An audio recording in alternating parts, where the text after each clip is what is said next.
Students, आज हम लोग एपीजे अब्दुल कलाम का एक राइटिंग्स स्ट्रॉन्ग रूट्स को स्टडी कर रहे हैं। Strong roots APJ Abdul Kalam का autobiography the wings of fire से लिया गया है। हम लोग जानते हैं कि एपीजे अब्दुल कलाम एक साइंटिस्ट के अलावा भारत के प्रेसिडेंट भी थे, जो 2002 से 2007 तक भारत के प्रेसिडेंट रहे। इसके अलावा उन्होंने बहुत सारी किताबों को लिखी, जैसे इग्नाइटेड माइंड, इंडिया 2020 और विंग्स ऑफ फायर। तो उनकी ऑटोबायोग्राफी आत्मकथा है।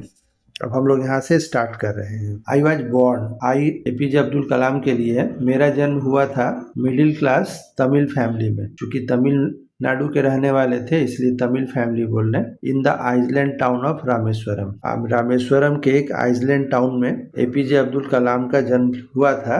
इन द अर्स्टवाइल मतलब होता है बिफोर, पहले, मद्रास स्टेट। इसको पहले मद्रास मतलब आज़ादी के पहले पूरे तमिलनाडु को मद्रास कहा जाता था और इसका कैपिटल भी मद्रास था। आज़ादी के बाद तमिलनाडु हुआ और कैपिटल मद्रास रहा। बाद में मद्रास को भी हटाकर चेन्नई कर दिया गया। तो इनका जन्म कहाँ हुआ था? रामेश्वरम में। रामेश्वरम को पहले क्या कहा जाता था? तो Madras state. My father Zainul Abedin, इनके पिता का नाम था Zainul Abedin.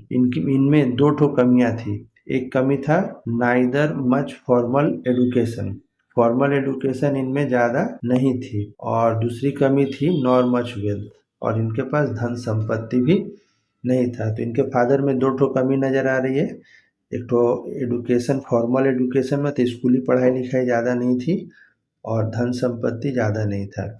Despite this disadvantages, इस कमियों के बावजूद, ही पॉसेस्ड मतलब होता है रखना, कि वे रखते थे ग्रेट इनेट विजडम, उनकी भीतर की बुद्धिमानी मतलब मानसिक जो उनका स्ट्रेंथ था काफी था। A true generosity of spirit, spirit मतलब आत्मा और जेनरसिटी मतलब उदार, वे काफी उदार प्रवृत्ति के आदमी थे। ही हैड एन आइडियल हेल्पमेट, उनकी एक अच्छी आदर्श मदद करने वाली थी। इन माई मदर असियम्मा, उनकी माँ का नाम आ गया असियम्मा। उनकी माँ के फादर को काफी मदद करती। आई डू नॉट रिकॉल, मुझे ठीक याद नहीं है, the exact number of people, ठीक कितने लोगों को, सी मतलब उनकी मदर, फेड एवरी डे, हर एक दिन कितने लोगों को खाना खिलाती थी। But I am quite certain, लेकिन मैं पूरी तरह से निश्चित हूँ, दैट फार मोर आउटसाइडर्स, बाहर के बहुत लोग, एट विथ अस, हमारे साथ खाना खाते थे, then all the members of our own family put together,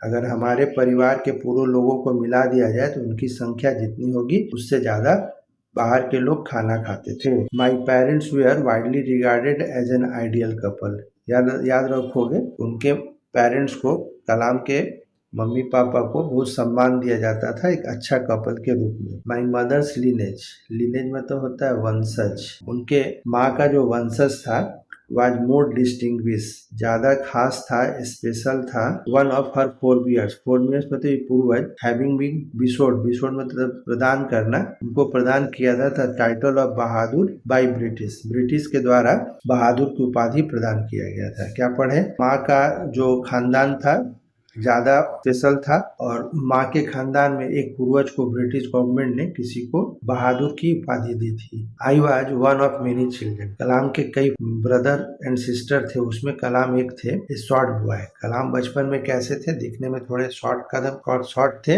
with rather undistinguished look, देखने में कोई खास भी नहीं थे। Born to tall and handsome parents, हालांकि इनके माता पिता टॉल थे और हैंडसम थे, फिर भी कलाम जो थे शॉर्ट थे और देखने में कोई खास नहीं थे। We lived in our ancestral house, बचपन में कलाम जो थे अपने पूर्वजों के घरों में रहते थे। Which was built in the middle of the 19th century, और ये घर जो था 19वीं शताब्दी के मध्य में बनाया गया था। It was a fairly large पक्का हाउस, ये घर जो था बहुत बड़ा पक्का का घर था। मेड ऑफ, याद रखना घर किस चीज का बना था? लाइमस्टोन, क्योंकि उस टाइम में सीमेंट का ज्यादा उपयोग नहीं होता था। एंड ब्रिक, और ईंट का बना हुआ घर था। On the mosque street in the Rameswaram, ये घर कहाँ पर था? तो रामेश्वरम में मॉस्क स्ट्रीट में था। माई ऑस्ट्री फादर, अपने फादर को एक एडजेक्टिव से कर रहे हैं, ऑस्ट्री, सन्यासी या तपस्वी। फादर जो थे used to avoid all inessential comforts and luxuries. Avoid बचते थे, इनएसेंशियल गैर जरूरी, मतलब जीवन में जो गैर जरूरी आराम और विलासिता की चीज होती है उससे बचते थे। हाउएवर, लेकिन ऑल नेसेसिटीज वर प्रोवाइडेड, सभी आवश्यक चीजों को प्रदान किया जाता था in terms of food, medicine and clothing. लेकिन जरूरत की जितनी भी चीजें थी, फूड हो, मेडिसिन हो, क्लॉथिंग हो, ये सब प्रदान किया जाता था। मतलब एसी नहीं रहेगा तो चलेगा, ठीक है, कहीं जाना होगा तो अगर कम पैसे में जाया जा सकता है तो क्या जरूरत है प्लेन करने का। तो ये इन एसेंशियल कंफर्ट से उनके फादर बचते थे, लेकिन परिवार में सभी को जो जरूरत की सामान थी प्रदान करते थे। इनफैक्ट आई वुड से, हकीकत में मैं अगर कहूँगा, mind was very secure. Secure मतलब सुरक्षित। मेरा जो फ्यूचर था वो बचपन में बहुत सुरक्षित था, मैटेरियली, सांसारिक रूप से भी और इमोशनली, भावनात्मक रूप से भी। आजकल देखोगे कि बच्चों को तो मैटेरियली 10-10 खिलौना मिल जाता है, एक कपड़ा की जगह 10 कपड़ा मिलता है, लेकिन इमोशन, बच्चों को घर में प्यार नहीं मिलता है। लोग मोबाइल वगैरह में इतने बिजी हो जाते हैं, या आजकल मम्मी पापा दोनों ही काम पे चले जाते हैं, तो बच्चों के साथ इमोशन कोई शेयर करने वाला नहीं रहता। तो बचपन में कलाम का जो बचपन था काफी सिक्योर था इस मामले में। I normally ate with my mother, मैं साधारणतः अपनी माँ के साथ खाता था। Sitting on the floor, kitchen के फ्लोर पर बैठ कर के खाता था। याद रखना, she would place banana leaf, वह रख देती थी बनाना का पत्ता। हम लोग जानते हैं कि साउथ इंडिया में, ब्राजीलियन कंट्री में, इवन साउथ ईस्ट एशिया में लोग ज्यादातर प्रेफर करते हैं बनाना में ही खाना। हम लोग की जगह सिर्फ पेट्रोकेमिकल्स का जो बना होता है, खाने के बाद पोल्यूशन भी फैलाते हैं, ऐसा नहीं था। तो बनाना लीफ में खाते थे before me, on which she then ladle, इसके बाद वह परोस देती थी। क्या क्या खाना देती थी? राइस, एरोमेटिक सांभर, हम लोग जानते हैं सांभर दाल का बना होता है जो साउथ इंडिया में काफी फेमस है, मसालेदार सांभर, वेराइटी ऑफ, कई प्रकार का साग, तीखा, होममेड पिकल, घर का बना हुआ अचार, and a dollop of fresh coconut chutney, और एक बड़ा चम्मच से फ्रेश कोकोनट चटनी। तो कलाम अपनी माँ के साथ किचन फ्लोर पर खाते थे, केला के पत्ते पर ये सब आइटम खाते थे। The Shiva temple which made Rameswaram so famous, Shiva temple जो था रामेश्वरम को काफी लोकप्रिय बना दिया था टू पिलग्रिम्स, तीर्थ यात्रियों के लिए, was 10 minute walk from our house, अगर कलाम के घर से 10 मिनट चला जाए तो शिव टेम्पल मिलेगा। आवर लोकेलिटी वाज प्रीडोमिनेंटली मतलब ज्यादातर, इनका जो एरिया था ज्यादातर इनके एरिया में मुस्लिम थे, but there were quite a lot of Hindus family, तो बड़ी संख्या में हिंदू परिवार भी यहाँ रहता था। लिविंग एमिकेबली मतलब फ्रेंडली, बड़ा फ्रेंडली तौर से रहता था with Muslim, their Muslim neighbours, अपने मुस्लिम पड़ोसियों के साथ। मतलब एक समाज का गठन भी दिखला रहे कि ज्यादातर मुस्लिम थे, लेकिन बड़ी संख्या में हिंदू परिवार भी रहता था, और ये बड़ा मेल जोल से ही रहता था। मतलब हो सकता है उस टाइम में भारत की राजनीति, पॉलिटिकल पार्टीज लोग नहीं गए होंगे, इसलिए सबको मेल जोल से रहता था। There was a very old mosque in our locality, हमारे इलाके में एक बहुत पुराना मस्जिद था। Where my father would take me, जहाँ पर मेरे फादर मुझे कलाम को ले जाते थे।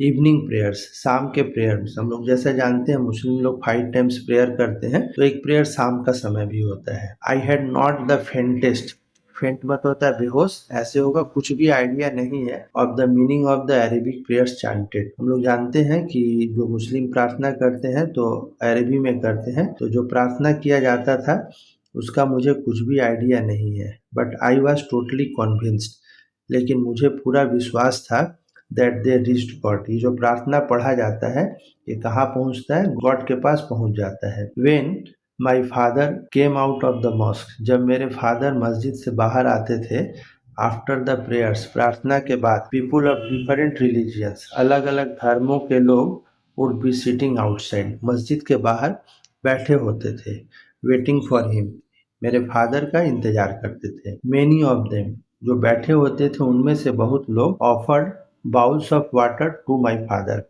पानी का कटोरा मेरे फादर के पास सामने कर देते थे। हु डिप, जो डुबा देते थे, हिज फिंगर टिप्स, टिप्स में तो उंगली का अगला भाग, इन देम, उस कटोरे में, उस पानी के कटोरे में डाल देते थे, एंड से ए प्रेयर, और प्रार्थना करते थे। This water was then carried home, इस पानी को तब घर पे ले जाया जाता था, फॉर इनवैलिड्स, बीमारों के लिए, इस पानी को लोग बीमार के लिए ले जाते थे। आई ऑल्सो रिमेम्बर, मुझे यह भी अच्छी तरह से याद है, पीपुल विजिटिंग आवर होम, लोग हमारे घर पर आते थे, टू ऑफर थैंक्स, धन्यवाद कहने के लिए, आफ्टर बीइंग क्योर्ड, ठीक हो जाने के बाद लोग आते थे और थैंक्स कहते थे। फादर ऑलवेज स्माइल, तो जैनुल आबिदीन उनके फादर जो थे मुस्कुरा करके एंड आस्क देम, उनको कहते थे to thank Allah the merciful, जो बहुत दयालु है। आप लोग तो इस पैराग्राफ में क्या पढ़े कि कलाम का जो घर था वह रामेश्वरम में, शिवा टेम्पल जो रामेश्वरम को इतना फेमस बनाया था, 10 मिनट की दूरी पर था, 10 मिनट का पैदल वॉक। और इनका घर कब बना था उसके बारे में पढ़े, वहाँ का लोकेलिटी में कैसे हिंदू मुस्लिम साथ रहते उसके बारे में पढ़े। शाम में प्रेयर के लिए जाते थे कलाम को लेकर के, और जब बाहर आते थे तो विभिन्न धर्मों के लोग उनका इंतजार करते थे और उनको पानी का कटोरा देते थे। कलाम के फादर उस कटोरों में अपना उंगली का अगला भाग डाल देकर के प्रार्थना करते थे और इस पानी को लोग अपने बीमार रिश्तेदारों के लिए ले जाते थे और ठीक होने के बाद आकर के कलाम के फादर को धन्यवाद देते थे। अब आगे देखा जाए, थोड़ा सा इतना आसान नहीं मिलेगा। The high priest of Rameswaram temple, Rameswaram temple के जो उच्च पुजारी थे उनका नाम था, याद रखोगे, Pakshi Lakshmana Shastri. Was a very close friend of my father's, मेरे फादर के काफी नजदीक के दोस्त थे। मतलब पाक्षी लक्ष्मणा शास्त्री जो रामेश्वरम टेम्पल के उच्च पुजारी थे, और कलाम के फादर के बारे में हम लोग जैसा कि जानते हैं कि उन लोगों का बोट का, नाव का बिजनेस था और साथ ही साथ वो एक मस्जिद के इमाम भी थे, मौलवी भी थे। तो इन दोनों में काफी अच्छी दोस्ती थी, जो आजकल समाज में शायद कहीं नहीं देखने को मिलेगा कि एक पंडित जी और एक मुस्लिम मौलवी साहब के बीच हाथ पकड़ के जा रहे हो चाय दुकान में चाय पीने के लिए। One of the most vivid memories, मुझे जो स्पष्ट रूप से याद है, ऑफ माई अर्ली चाइल्डहुड, अपने बचपन का, is of the two man, ये दोनों आदमी, each in traditional attire, attire मतलब होता है पोशाक, ड्रेस, जो अपने ट्रेडिशनल ड्रेस में डिस्कसिंग स्पिरिचुअल मैटर्स। सोच कर देखो क्या समाज था कि एक मौलवी, एक पंडित, और ये लोग अपने अपने परंपरागत ड्रेस में धार्मिक विषयों को डिस्कस करते थे। When I was old enough, जब मैं इतना बड़ा हो गया, टू आस्क क्वेश्चंस, प्रश्नों को पूछने लायक, I asked my father, मैंने अपने फादर से पूछा, अबाउट द रेलिवेंस, उपयोगिता ऑफ प्रेयर, की प्रार्थना की क्या उपयोगिता। मतलब कलाम जब बड़े हो गए तो पूछे कि अच्छा लोग प्रार्थना करते हैं तो इसको उपयोगिता क्या है। माई फादर टोल्ड मी, मेरे फादर ने कहा, देयर वाज नथिंग मिस्टीरियस, कोई भी रहस्य नहीं है, अबाउट प्रेयर, प्रार्थना में कोई भी रहस्य नहीं है, रैदर, इसके अपेक्षा, प्रेयर मेड पॉसिबल, प्रार्थना जो है संभव बनाता है,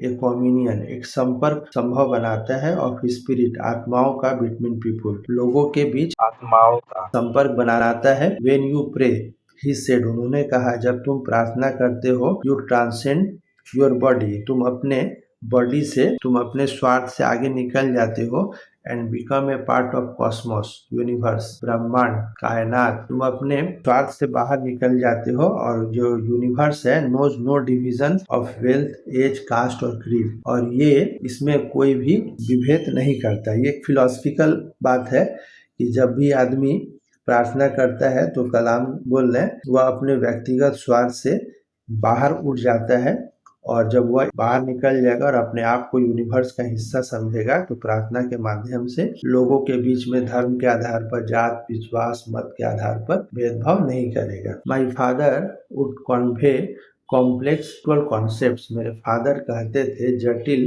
स्पिरिचुअल, आध्यात्मिक सोच को, इन वेरी सिंपल, बहुत साधारण, डाउन टू अर्थ तमिल, मतलब वहाँ तमिल भाषा जो साधारण लोग बोलचाल करते थे, तो जटिल धार्मिक विषयों को भी, आध्यात्मिक विषयों को बहुत साधारण भाषा में कह सकते थे। ही वंस टोल्ड मी, अब ख्याल रखना ये थोड़ा सा टफ आएगा, उन्होंने मुझसे कहा, इन हिज ओन टाइम, अपने समय में, इन हिज ओन प्लेस, अपने जगह पर, in what he really is, वह जो कुछ भी है, and in the stage he has reached, और जिस स्थिति में वह पहुंचा है, गुड हो या बैड हो, every human being is a specific element, हर एक इंसान जो है खास तत्व है, within the whole of manifest divine being, पूरे मैनिफेस्ट डिवाइन बीइंग का, पूरे ब्रह्मांड का एक हिस्सा है। So why be afraid of difficulties, इसलिए हमें डिफिकल्टीज, सफरिंग, प्रॉब्लम्स, कष्टों से, समस्याओं से डरना नहीं चाहिए। व्हेन ट्रबल्स कम, जब समस्याएं आती हैं, try to understand the relevance,